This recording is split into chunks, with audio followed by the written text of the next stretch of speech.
আমার বাবা এখানে বসা। আসলে জানেন, একটা কথা না বললেই না, আমি যখন ছোট আমরা বংশাল বাসায় থাকতাম। আমার বাবার খুব ইচ্ছা ছিল, আমার সে ছোটবেলায় বলতো, হানজালা তুমি একদিন এমপি হবা। জিজ্ঞেস করেন আমার বাবা আমাকে বলতো কিনা, তখন আমার বয়স 7-8 বছর হবে। আমার বাবা ওই সময়, আমার এখনো গতকালকে আমরা টেবিলে বসে এই বিষয়টা আলোচনা করতেছিলাম, বাবা যখন আমার বয়স 8-9 বছর 10 বছর, তখন তুমি আমার জন্য দোয়া করতা যে এই বংশের রাজনৈতিক ঐতিহ্যটা তোমার মাধ্যমে ফেরত আনতে হবে। কারণ আমরা পীর হয়েছি ঠিক, অনেকে বলে হুজুরদের রাজনীতি করার কি প্রয়োজন, কিন্তু আমরা তাদেরকে বলি হাজী শরীয়তুল্লাহ বংশই দেশের রাজনীতির জন্ম দিয়েছে।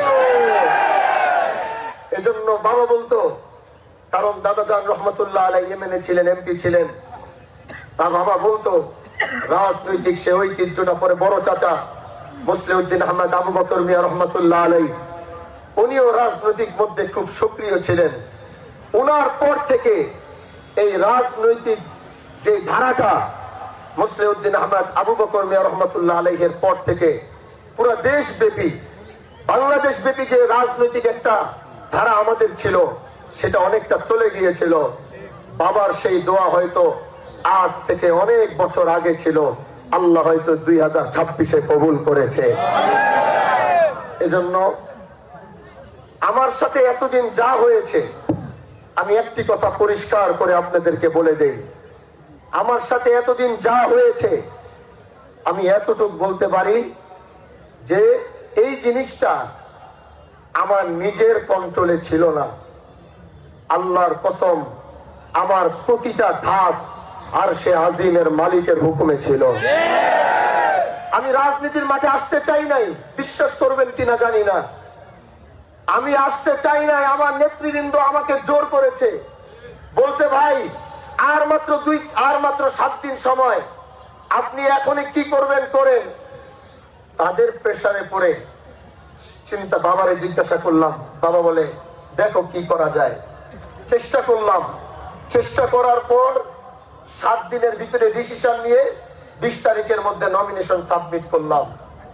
তারপরে এই সাবমিট করার পরে 10-11 দলীয় জোটে, এই জোটের প্রার্থী আমি হব কি হব না এটা নিয়ে বিশাল গঞ্জাম করতে করতে গত মাসের 20 তারিখে এসে ঘোষণা হলো, 22 তারিখে ঘোষণা হলো আমি 10 দল থেকে পেয়েছি। যদি 22 তারিখে ঘোষণা হয় তাহলে গতকালকে পর্যন্ত কয়দিন ছিল?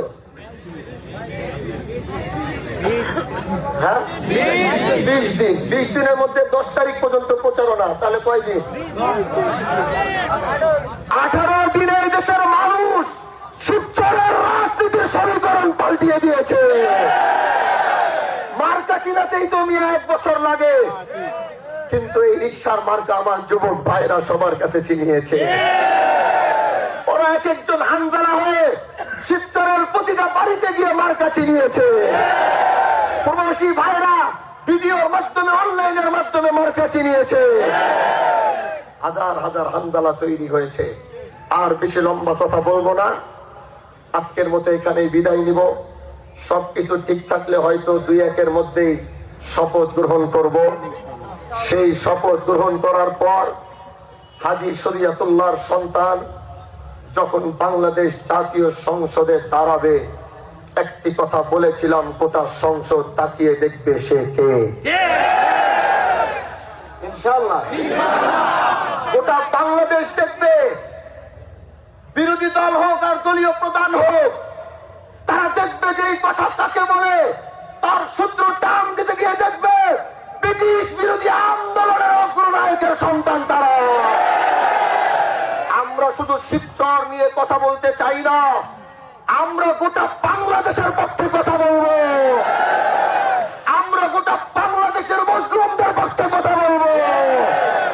আমরা সেইভাবে সেই জাতীয় সংসদ থেকে আমাদের কথার কারণে হয়তো মাননীয় স্পিকার বারবার সুইচ বন্ধ করে দিবে, কিন্তু আল্লাহ যে গলা দিছে, এই গলা স্পিকারের মাইক লাগবে না। ওই মাইক বন্ধ করে দিলে হামজালাদের কণ্ঠ সংসদের চারপাশে পৌঁছিয়ে যাবে। দোয়া চাই আল্লাহ যেন সেটা করার তৌফিক দেয়। দোয়া করবেন তো ইনশাআল্লাহ, দোয়া করবেন তো ইনশাআল্লাহ।